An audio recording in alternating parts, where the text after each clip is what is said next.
How to get LinkedIn Premium for free. Hello everyone, welcome to this channel.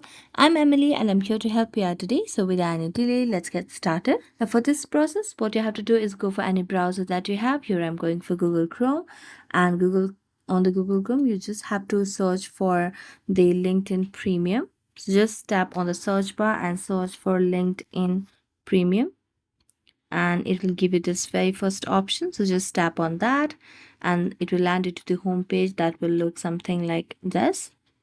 So here on the very first option, you can see the try free for 1 month option.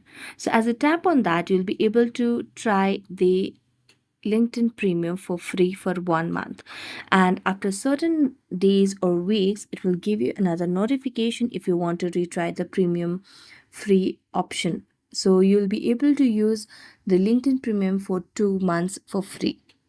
So thank you so much for watching this video. If you enjoyed watching it, don't forget to like, subscribe and hit the bell notification for more updates. That's it for today and see you next time.